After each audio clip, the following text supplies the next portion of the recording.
નમસ્કાર વિદ્યાર્થી મિત્રો, ફરીવાર ઓનલાઈન ક્લાસમાં તમારું હાર્દિક સ્વાગત છે. હવે ગઈકાલે આપણે આપણું ફર્સ્ટ ચેપ્ટર ફિનિશ કર્યું, જેનું નામ હતું સજીવોની અંદર પ્રજનન. આજે આપણે નવું ચેપ્ટર સ્ટાર્ટ કરીએ છીએ. એ ચેપ્ટરનું નામ છે સપુષ્પી વનસ્પતિઓમાં લિંગી પ્રજનન. સપુષ્પી વનસ્પતિ એટલે શું થાય તો કે જે વનસ્પતિ પુષ્પ ધરાવતી હોય તે વનસ્પતિને કહેવામાં આવે છે સપુષ્પી વનસ્પતિ. બરાબર? એટલે સપુષ્પી વનસ્પતિ એટલે કે જેની અંદર પુષ્પ હાજર હોય એ વનસ્પતિને આપણે કહીએ છીએ સપુષ્પી વનસ્પતિ. એની અંદર લિંગી પ્રજનન કઈ રીતે જોવા મળે? એ વનસ્પતિની અંદર પુષ્પ છે ને એક લિંગી પ્રજનનનું અંગ છે. તો આ ચેપ્ટરની અંદર આપણે ઘણા બધા અલગ અલગ મુદ્દાઓ વિશેનો અભ્યાસ કરવાનો છે. એમાં સૌથી પહેલા તો સપુષ્પી વનસ્પતિમાં એવું તે શું છે કે જે લિંગી પ્રજનન માટે જવાબદાર છે. ત્યાર પછી સેકન્ડ કે પુષ્પ છે તો પુષ્પની અંદર એવું તે શું છે કે જે લિંગી પ્રજનન માટે જવાબદાર છે. પુષ્પની અંદર મુખ્ય 4 ચક્ર આવેલા હોય. આપણે 11મા ધોરણની અંદર અભ્યાસ કર્યો. કેલિક્સ, કોરોલા, એન્ડ્રોશિયમ એન્ડ ગાયનોશિયમ. કેલિક્સ એટલે વજ્રપત્ર, કોરોલા એટલે દલપત્ર, એન્ડ્રોશિયમ પુકેસર ચક્ર અને ગાયનોશિયમ એટલે સ્ત્રીકેસર ચક્ર. તો એમાંથી શું છે કે જે લિંગી પ્રજનન માટે જવાબદાર છે. ત્યાર પછી નર પ્રજનન અંગ વિશે આપણે અભ્યાસ કરવાનો છે અને માદા પ્રજનન અંગ વિશે અભ્યાસ કરવાનો છે. નર પ્રજનન અંગ એટલે પુકેસર, એના વિવિધ ભાગો, એની વિવિધ પ્રકારના જોડાણ સ્થાન, એની અંદર પરાગાશય, એની અંદર પરાગરજ ઉત્પન્ન થાય, પરાગરજ વિશેની માહિતી, પરાગરજ કેવા પ્રકારની હોય, એનો આકાર શું હોય, એનો વ્યાસ શું હોય, બરોબર. પ્લસ ઘણી બધી વનસ્પતિની પરાગરજ એવી છે જે આપણા શ્વાસની અંદર આપણે ઇન્હેલ કરી, મતલબ કે એને શ્વાસની અંદર લઈએ તો આપણને એલર્જીક પ્રક્રિયાઓ થાય છે. ઘણી બધી વનસ્પતિની અંદર એવો પણ તકલીફ થાય છે કે એ પરાગરજ છે એ આપણને એલર્જી કરે છે. પ્લસ અમુક વનસ્પતિની પરાગરજ પૌષ્ટિક આહાર તરીકે પણ કામ કરે છે. તો એના વિશે અભ્યાસ કરવાનો છે. ત્યાર પછી માદા પ્રજનન અંગ તરીકે સ્ત્રીકેસર ચક્ર, એની અંદર પરાગાસન, પરાગવાહિની અને બીજાશય. બીજાશયની અંદર અંડક હોય છે. તો એ અંડક શું ફાયદો કરે છે, અંડકનું કામ શું છે, એ બધા વિશેનો આપણે અભ્યાસ આ ચેપ્ટરની અંદર કરવાનો છે. ત્યાર પછી ખાસ કરીને પુષ્પના નર પ્રજનન અંગ એટલે પુકેસરમાંથી પરાગરજને સ્ત્રીકેસર સુધી લઈ જવાની જે ઘટના છે ને એને કહેવાય પરાગનયન. એ પરાગનયન અલગ અલગ માધ્યમો દ્વારા થાય. પ્રાણીઓ દ્વારા થાય, પક્ષીઓ દ્વારા થાય, પાણી દ્વારા થાય અને પવન દ્વારા થાય. તો પાણી દ્વારા થતી હોય તે પરાગનયન અલગ અલગ પ્રકારની, પરાગનયનની અંદર પરાગરજનું ગુણધર્મ અલગ હોય. પવન દ્વારા થતી હોય તે અલગ હોય. પ્રાણીઓ દ્વારા થતો હોય તેનો ગુણધર્મ અલગ હોય. એના વિશેનો અભ્યાસ કરવાનો છે. ત્યાર પછી બાહ્ય સંવર્ધન પ્રયુક્તિ. આ જનરલી વનસ્પતિની અંદર લિંગી પ્રજનન છે ને એ એક પ્રકારની કુદરતી ઘટના છે, પણ આપણે કૃત્રિમ પરાગનયન પણ કરાવી શકીએ. જો કૃત્રિમ પરાગનયન કરાવવું હોય તો ઈ પરાગનયન આપણે કઈ રીતે કરાવી શકીએ એને કહેવાય બાહ્ય સંવર્ધન પ્રયુક્તિ. બરાબર? તો એના વિશેનો પણ આપણે માહિતી લેશું. ત્યાર પછી 11મા ધોરણની અંદર તમે 3જા ચેપ્ટરની અંદર આવૃત બીજધારી વનસ્પતિનું જીવન ચક્ર, એની અંદર તમે બેવડું ફલન ભણી ગયા. બેવડા ફલન વિશે પણ અભ્યાસ કરવાનો છે. લાસ્ટની અંદર લિંગી પ્રજનનની અંતિમ પેદાશ બીજ, એ જેની અંદર થાય એને કહેવાય ફળ. એ બધા વિશેની પણ આપણે આ ચેપ્ટરની અંદર માહિતી લેવાની છે. તો હવે આપણે આ ચેપ્ટરની શરૂઆત કરીએ. ચેપ્ટરની શરૂઆતની અંદર તમને એવું કીધું છે કે આપણે ખૂબ જ નસીબદાર છીએ કે વનસ્પતિ લિંગી પ્રજનન કરે છે. તમને પ્રશ્ન થાય, આપણે કેમ નસીબદાર? અને વનસ્પતિ લિંગી પ્રજનન કરે છે તો એને લિંગી પ્રજનન કરવાથી આપણે શું કામ નસીબદાર? શું કામ? વાય? કારણ કે વનસ્પતિ પાસે એક અગત્યનું એવું અંગ છે કે જે આપણને આનંદ અથવા તો પ્રમોદ કરાવે છે. શું છે? તો કે વનસ્પતિ પાસે શું આવેલું છે તો કે પુષ્પ. પુષ્પનો આકર્ષક રંગ, મોહક સુગંધ એ આપણને આકર્ષક છે. આપણે એ પુષ્પને જોઈને સુંદરતા અનુભવીએ છીએ, બરાબર? આનંદ અનુભવીએ છીએ. મેં તમને લાસ્ટ ટાઈમ કીધું કે નીલકુરંજિત વનસ્પતિ કેરલા, કર્ણાટક અને તમિલનાડુની અંદર આખા પર્વતીય વિસ્તારની અંદર ફેલાઈ જાય છે. તો એને જોવા માટે હજારો પર્યટકો વર્ષે આવે છે.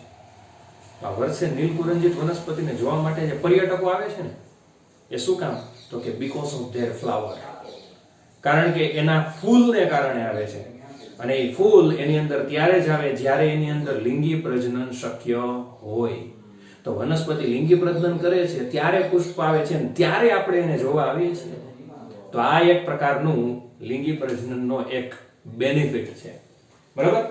હવે આપણને એમ થાય કે પુષ્પ છે ને એ ખરેખર આપણા સ્વાર્થીપણા માટે, મતલબ કે પુષ્પ વનસ્પતિની અંદર શું કામ ઉગતું હોય છે? ખાલી માણસ માટે જ તે ઉગતું હોય છે? મતલબ કે આપણે એને જોઈએ, આપણે સૂંઘીએ, આપણે આનંદ કરીએ એટલે પુષ્પ ઉગતું હોય છે? તો કે ના, એ આપણા માટે નથી, મતલબ કે આપણા સ્વાર્થીપણા માટે નથી, પણ લિંગી પ્રજનનની અંતિમ પેદાશ કે જેવા કે ફળ અને બીજના નિર્માણ માટે જરૂરી છે. મતલબ કે લિંગી પ્રજનનની અંતિમ પેદાશ ફળ અને બીજ એનું નિર્માણ કરવું હોય તો પુષ્પ હોવું જરૂરી છે. જો પુષ્પ ન હોય ને તો ફળ અથવા તો બીજનું નિર્માણ થાય નહીં. બરાબર. એટલે તમે જો કે લીલ છે, ફૂગ છે, એની અંદર પુષ્પ છે જ નહીં, તો એની અંદર ફળ અથવા તો બીજનું નિર્માણ ન થાય. પ્લસ અનાવૃત બીજધારી વનસ્પતિ, એને અપુષ્પી વનસ્પતિ પણ કહેવામાં આવે છે. તો એમાં બીજનું નિર્માણ થાય છે પણ ફળનું નિર્માણ થતું નથી. જો બીજ હોય તો જરૂરી નથી કે એની પાસે ફળ હોય જ, અમુક વનસ્પતિમાં ફળ ન પણ હોય. બરાબર. ત્યાર પછી આપણે શરૂઆત કરીએ. મુદ્દો છે પુષ્પ આવૃત બીજધારી વનસ્પતિનું આકર્ષક અંગ. મતલબ કે આવૃત બીજધારી વનસ્પતિની અંદર આકર્ષક અંગ હોય ને તો એને કહેવામાં આવે છે પુષ્પ. ખાસ કરીને આવૃત બીજધારી વનસ્પતિનું અંદર આકર્ષક અંગ છે. આકર્ષક અંગ એટલે શું થાય? તો કે આપણે જોતા જ એની સાથે ખેંચાઈ જઈએ છીએ. પ્રશ્ન થાય પુષ્પની અંદર એવું તે શું આકર્ષક છે? તો પ્રાચીન કાળથી મનુષ્ય છે ને એ પુષ્પ સાથે ઘનિષ્ઠ સંબંધ ધરાવે. જો મેં અહીં લખ્યું છે પુષ્પ સાથે કેવો સંબંધ ધરાવે છે? ઘનિષ્ઠ. મતલબ કે પુષ્પની અંદર એવા અમુક કેરેક્ટર છે, એવા અમુક મૂલ્ય છે કે જેના કારણસર મનુષ્ય પુષ્પ સાથે સંબંધ ધરાવે. કેવા મૂલ્ય છે? તો પહેલું મૂલ્ય છે સૌંદર્યલક્ષી, બીજું સુશોભન, ત્રીજું સામાજિક, ચોથું ધાર્મિક અને પાંચમું છે સાંસ્કૃતિક. સૌંદર્યલક્ષી એટલે શું થાય? તો કે સૌથી પહેલા તો પુષ્પ છે ને એકદમ સુંદરતા ધરાવે છે. ત્યાર પછી બીજું છે સુશોભન. સુશોભન એટલે કોઈ ડેકોરેશન કરવું હોય તો એની અંદર પુષ્પનો ઉપયોગ થાય છે. બરાબર. કોઈ પણ ગિફ્ટ અથવા તો બુકે, કોઈ પણ સારો પ્રસંગ હોય અથવા તો ખરાબ પ્રસંગ હોય, ડેકોરેશનની જરૂર પડે ત્યારે પુષ્પની જરૂર પડે. જ્યારે વ્યક્તિ જન્મે છે ત્યારે એને હાર પહેરાવવા માટે અથવા તો બર્થડે વખતે એને ગિફ્ટ આપવા માટે પુષ્પની જરૂર પડે. જ્યારે મૃત્યુ પામે છે, ખરાબ પ્રસંગ હોય ત્યારે પણ પુષ્પની જરૂર પડે છે. ત્યાર પછી સુશોભન. બરાબર. ત્યાર પછી સામાજિક. સામાજિક અને ધાર્મિક. આપણા સમાજની અંદર પણ પુષ્પનું ઘણું બધું મહત્વ છે. ઇવન આપણે ઘરની અંદર પુષ્પવાળી વનસ્પતિઓ વાવીએ છીએ. શું કામ? તો કે આપણને સારું લાગે એટલે. ધાર્મિક, ભગવાનને આપણે પુષ્પ ચડાવીએ છીએ, હાર ચડાવીએ છીએ. અને લાસ્ટની અંદર આપ્યું છે સાંસ્કૃતિક. આપણી અલગ અલગ સંસ્કૃતિઓ વર્ષોથી માથાની અંદર પુષ્પ નાખવાનું મહિલાઓને. બરાબર. તો એ આપણી સંસ્કૃતિ છે. તો પુષ્પની અંદર ઘણું બધું મૂલ્ય છે. ત્યાર પછી મનુષ્યની અમુક લાગણીઓ વ્યક્ત કરવા માટે પ્રેમ, વહાલ, ખુશી, વ્યથા, શોક, દુઃખ, આ બધી વ્યક્ત કરવા માટે એક દ્વારા બીજાને આપવામાં આવે છે. કોઈ ખુશ હોય તો પણ પુષ્પ આપે, દુઃખી હોય તો એ દુઃખ વ્યક્ત કરવા માટે પુષ્પ આપે, શાંતિનો સંદેશ આપવા માટે પુષ્પ આપે છે. બરાબર. તો આ પુષ્પ છે એ આટલું બધું મહત્વ ધરાવે છે. હવે આ વાત થઈ સામાન્ય વ્યક્તિ માટે પુષ્પનું મૂલ્ય. આપણે હવે વાત કરીએ કે જીવ વિજ્ઞાનની દ્રષ્ટિએ, મતલબ કે એઝ અ બાયોલોજિસ્ટ, આપણે બાયોલોજિસ્ટ છીએ તો આપણે પુષ્પના આ બધા મૂલ્ય તો સમજીએ છીએ, પણ આપણે એક્સ્ટ્રા મૂલ્ય પણ પુષ્પના હોવા જોઈએ. શું? તો કે પુષ્પ છે ને આપણી માટે બાહ્યાકાર અને ભ્રૂણ વિદ્યાકીય મૂલ્ય ધરાવે. મતલબ કે બાહ્યાકાર રીતે પુષ્પ છે એ બધા ભલે અલગ અલગ કોઈ ડિફરન્સ પાડતા ન હોય, પણ આપણે જોઈએ ને તો આપણને પુષ્પની અંદર અલગ અલગ ડિફરન્સ લાગે. અને ભ્રૂણ વિદ્યાકીય મતલબ કે આખી જે એમ્બ્રિયોલોજી એનો અભ્યાસ કરવા માટે પણ પુષ્પ જરૂરી છે. આકૃતિની અંદર મેં જો અહીંયા પુષ્પ આખે આખું આપેલું છે. હવે એની અંદર જે આ રેડ કલરનું છે ને એ છે દલચક્ર, પછી ગ્રીન કલરનું છે એ વજ્રપત્ર છે, ત્યાર પછી બ્લેક કલર છે એ પુકેસર ચક્ર છે, અને આ જે બ્લુ કલર છે એ છે સ્ત્રીકેસર ચક્ર. હું તમને એક એક્ઝામ્પલ આપું કે આખે આખો હોલ આકૃતિની અંદર, આખા પુષ્પની આકૃતિની અંદર એવા તે કયા બે ચક્ર છે કે જે પ્રજનન અંગ તરીકે વર્તે છે. તમે 11મા ધોરણની અંદર ભણી ગયા હતા, તમે બધાય સીધો જવાબ આપશો કે આ પુકેસર ચક્ર અને આ સ્ત્રીકેસર ચક્ર, આ બે ચક્ર એવા છે કે જે વનસ્પતિમાં પ્રજનન અંગ તરીકે વર્તે છે. બરાબર. આ વિશે આપણે જો કે ભણી જ ગયા છીએ. તો પ્રશ્ન થાય કે આ દલ ચક્રનું કામ શું, આ વજ્રપત્રનું કામ શું? તો મેં છે ને લાસ્ટ ટાઈમ જ્યારે પહેલું ચેપ્ટર આપણે ભણતા હતા ત્યારે મેં તમને કીધું હતું દલચક્રનું કામ શું? તો કે પરાગનયન માટે ઓલા કીટકોને બધાને આકર્ષવાનું. પુષ્પ સારું હોય તો મધમાખી બેસે, સુગંધ હોય તો મધમાખી બેસે ને. જો સુગંધ જ ન હોય તો મધમાખી બેસે નહીં.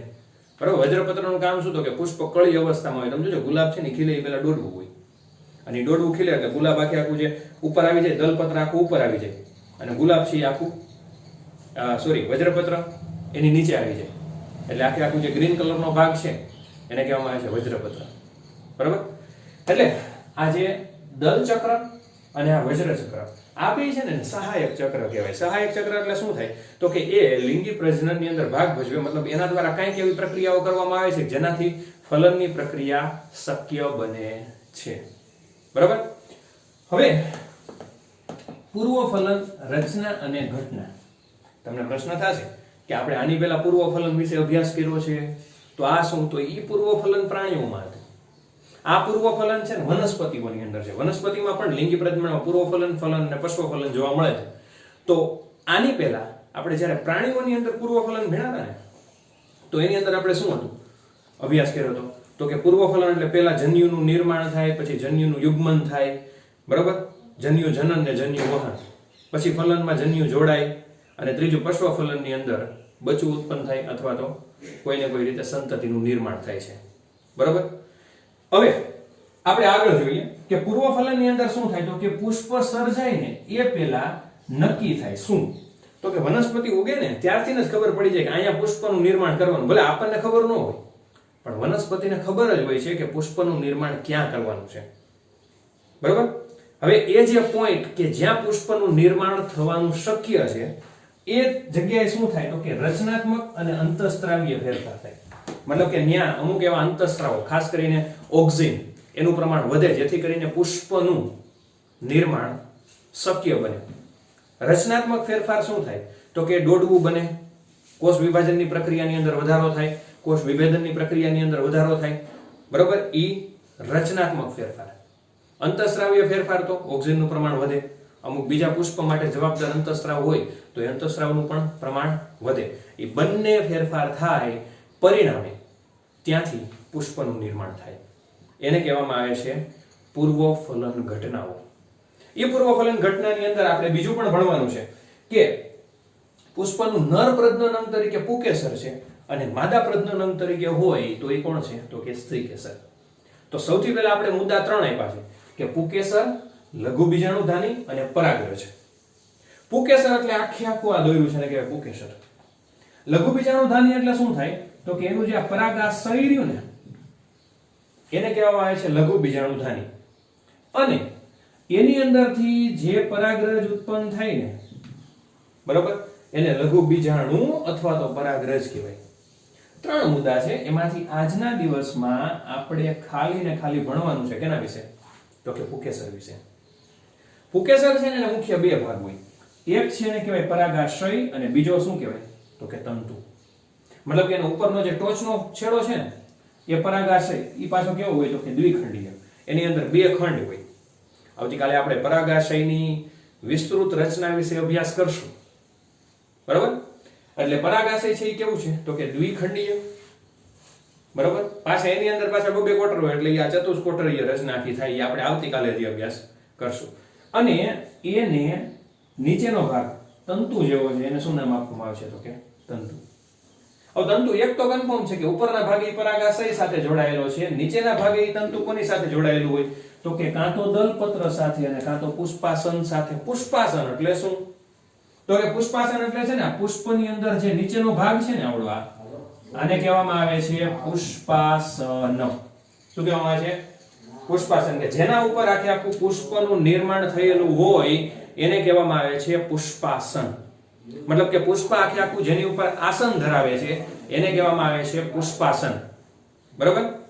હવે આ જે પુષ્પાસન છે ને એની સાથે કાં તો તંતુ જોડાયેલો હોય અને કાં તો તંતુ દલપત્ર સાથે, 2 રીતે જોડાયેલો હોય. જો એ દલપત્ર સાથે જોડાયેલો હોય ને તો એને દલ લગ્ન પુકેસર કહેવામાં આવે છે. એ આપણે પુકેસરની અંદર આપણે જોઈશું. હજી મોટા ભાગની વનસ્પતિમાં પુકેસર છે એનો જે તંતુ છે એ દલપત્ર સાથે તો નહીં પણ પુષ્પાસન સાથે જોડાયેલો હોય, કારણ કે પુષ્પાસન છે ને ત્યાંથી જ તે બધાય ચક્રોનું નિર્માણ થાય. મતલબ કે વજ્ર ચક્રનો છેડો અહીંયા હોય, દલ ચક્રનો અહીંયા હોય, પુકેસરનો અહીંયા હોય, સ્ત્રીકેસરનો અહીંયા હોય. બરાબર. અલગ અલગ વનસ્પતિની અંદર પુકેસરની લંબાઈમાં શું જોવા મળે? વિવિધતા.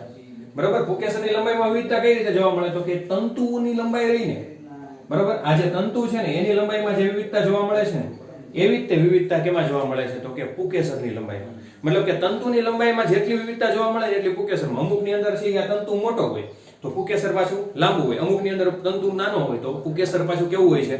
તો કે ટૂંકું હોય છે. બરાબર, તો આ એક પ્રકારની અલગ અલગ પ્રકારની લંબાઈની અંદર પણ શું જોવા મળે છે? તો કે વિવિધતા. કેની અંદર?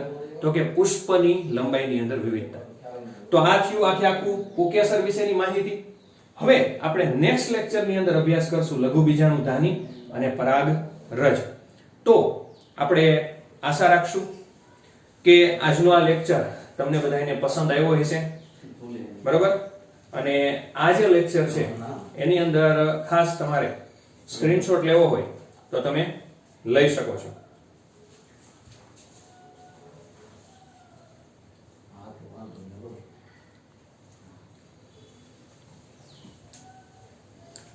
હવે નેક્સ્ટ લેક્ચરની અંદર આપણે અભ્યાસ કરશું લઘુબીજાણુધાની અને પરાગરજ. ઓકે, લઘુબીજાણુધાની એટલે શું થાય? તો કે આ જે ઉપર જે પરાગાશય છે ને લઘુબીજાણુધાની કહેવાય, એનો આખો આપણે છેદ લઈને એનો અભ્યાસ કરશું અને પરાગરજ વિશેની માહિતી જો સમય મળશે તો ભણશું, નકર એના પછીના લેક્ચરની અંદર આપણે અભ્યાસ કરશું. બરાબર, આ લેક્ચરની અંદર આશા રાખું છું કે બધાને સમજાઈ ગયું હશે. ન સમજાણું હોય તો તમે બધાએ મને કોલ કરી શકો છો. ત્યાં સુધી બને એટલી આ ચેનલને વધારે ને વધારે સબસ્ક્રાઇબ કરો, વધારે ને વધારે શેર કરો અને ઘરે રહો, સુરક્ષિત રહો. જય હિન્દ, જય ભારત.